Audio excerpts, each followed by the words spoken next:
Hi, welcome back to Zach of All Trades.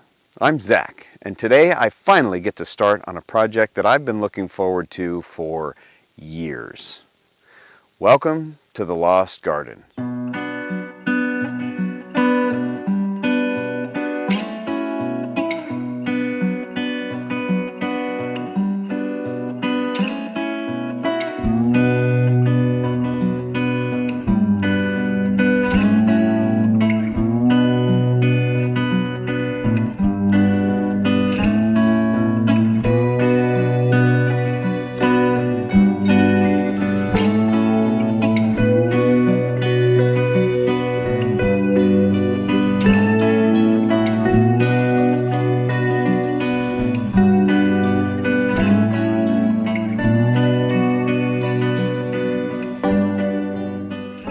35 years ago, man, this place was like Eden. This is a garden that was planted by my parents in a spot where much earlier, maybe even as much as 50 years earlier, somebody had planted these two apricot trees in this idyllic, beautiful spot right down here by the lake. It really is an amazing garden spot down here because since it's down here next to the lake, it stays warmer longer. This growing season here is about a month longer than it is in any of the surrounding areas in general. The last freeze comes about 2 weeks earlier here down by the water, and the first freeze comes about 2 weeks later. So you have a longer season. Not only that, but it's got the most awesome, soft, black dirt that you ever saw that grows stuff like you wouldn't even believe. In addition, as if it wasn't good enough, it also has a spring that sub-irrigates most of the whole place. When my folks planted down here, they went big. Man, they planted all manner of stuff. There was a whole bunch of peaches, nectarines, pears, cherries, apples. I mean, if it grows on a tree, pretty much they planted it. Not to mention a humongous vegetable garden, potatoes, corn. I mean, there's room for it and there's the conditions for it, so why not? It was an amazing garden. But sadly, those glory days were short-lived because after tragedy struck our family, we were eventually compelled to move a ways up the road. Not a long ways away, but far enough away that we didn't come down here very often. We'd occasionally come down and maybe pick some peaches or plums or something like that.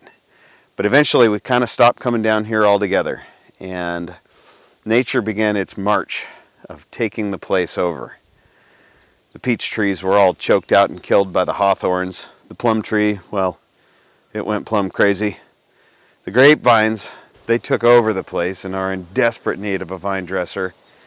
Yet somehow, these ancient apricot trees that were here who knows how long before any of the rest of this stuff, look the same, if not better today than they did as long back as I can remember them. They are pretty attractive to bears, so when the fruit is ripe, the bears get in here and, well, we'll just say prune them. And I think honestly, since this big half of this tree came off, I think that this tree is healthier than it was before. So here's where I'm starting. There are a few trees here that I know for sure what they are. There's the apricot trees. There are these two walnut trees that my dad and I planted when I was, I don't know, I suppose I was 4 or 5. I find it somewhat ironic that the tree that my dad planted is much bigger than the tree that I planted. Father and son trees, maybe. And that is where we begin. We'll start this project by clearing a path in.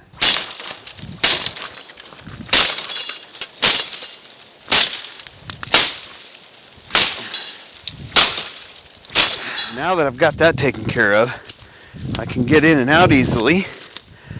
I can start working on the next most pressing thing. In just a few days, I'm going to run out of the time where I can burn kind of freely. I'll have to get a permit after that, which is something I could do, but I would kind of prefer to not. So I will just use that as my deadline for getting any of my burning finished. The main thing that I want to burn is just all this grass off here in the vegetable garden area. We're not going to try to plant some huge thing this year, the first year, but we want to at least get something in the ground and get to using this. And burning it is the first step to get that to happen. What I'm going to do is I'm going to start here because the wind is coming from, a little breeze is coming from this direction. So I'm going to burn right up into this corner here and create kind of a little fire break.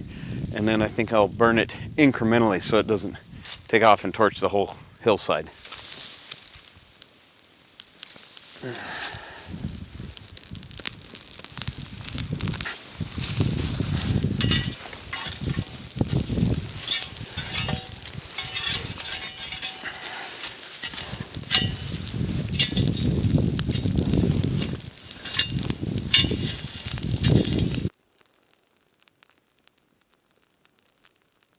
So I may have gotten a little carried away and burned a bit more than was in my original plan. No, the fire didn't get away from me. It was just that I started going and the conditions were so good for burning, I just kept on at it. Burned all the way down there to the lower part of the orchard, which is cool because now I have these black zones in which I can pile up the stuff that I need to get rid of, branches and brush and whatnot, and I can burn them off without worrying about my fire getting away from me. Oh, by the way, this pile of branches was not made by myself. Beware when your homeschool wife needs to get out some aggression and you ask her to please pile up a few sticks. This is what happens when you turn your back for a minute period of time. There she is over there plotting her next move.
Now taking out this tree is going to be just as much symbolic as it is practical.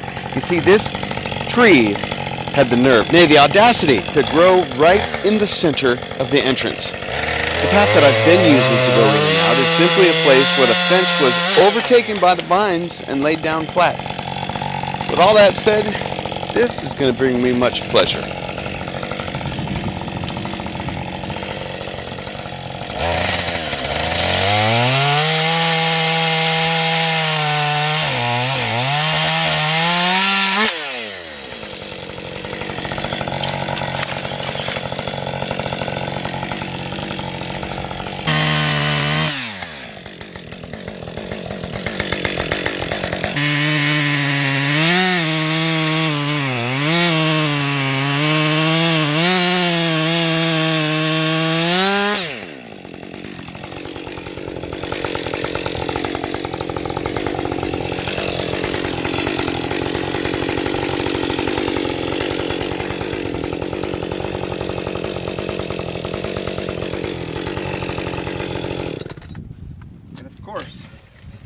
Won't go easily.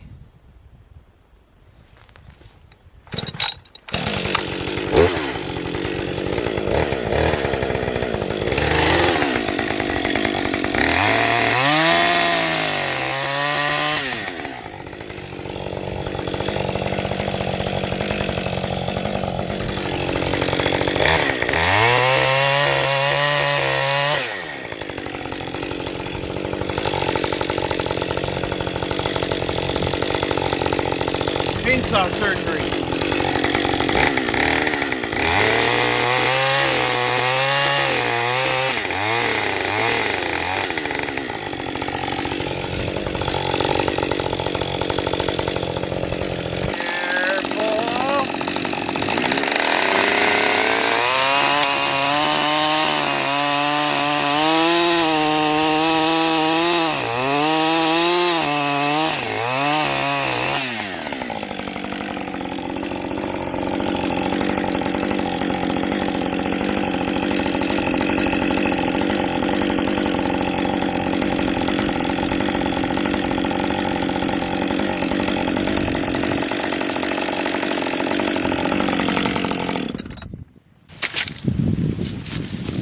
know about this one. This guy, though, can be persuaded out. Ha ha!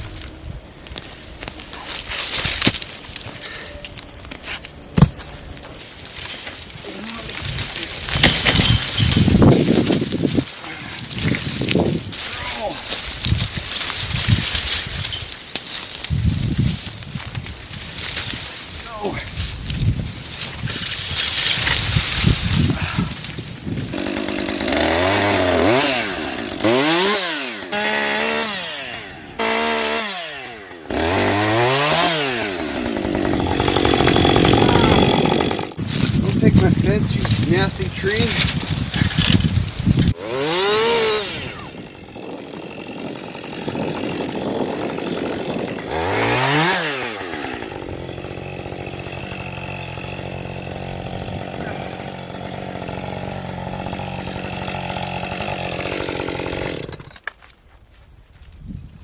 I got just a plan for you, buddy.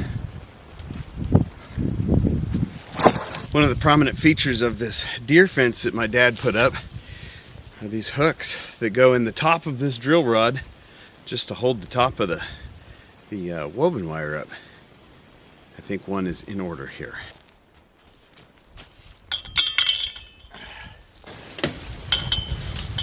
Come on.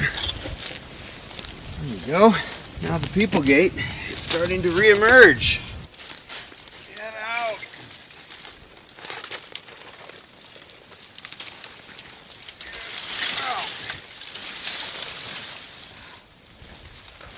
Man, if you have never had the opportunity to clear out hawthorns, boy, you are missing out. I feel like I'm bleeding. Am I bleeding?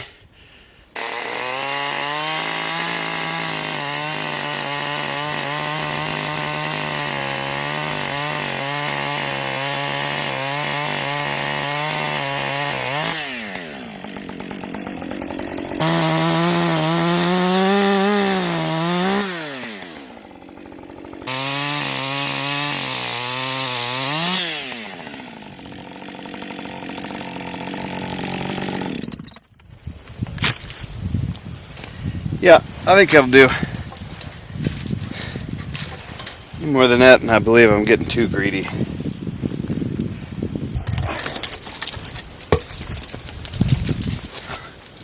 Let's see. What do we think about this?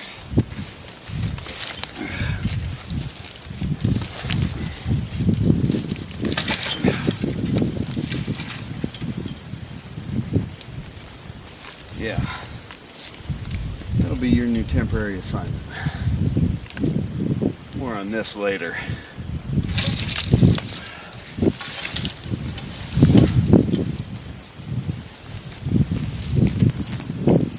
Now that the gate's open, all I gotta do is clear the path to it.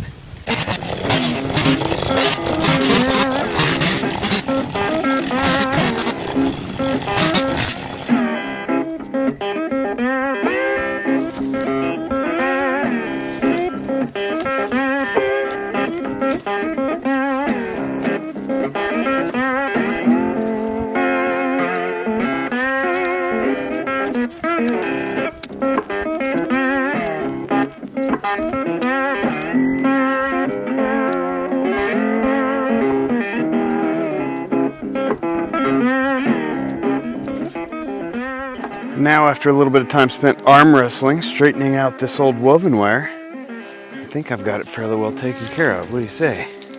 So now let's go for a walk. Let me show you the progress.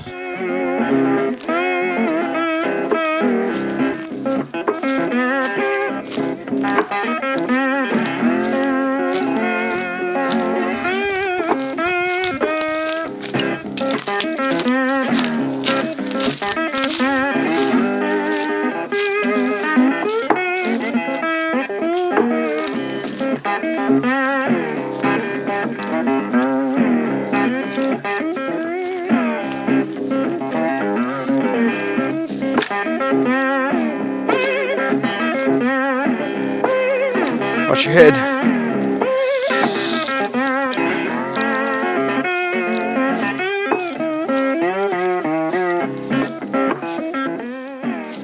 Now the bad news is we weren't able to get everything burned that we wanted to get burned before the end of the open burn season. The good news is that the Lord smiled on our progress, and not only did the fire district people extend the open burn season by a couple of days, but he also held the sun in the sky 1 hour each day with daylight savings time. So we had an extra hour each day to work.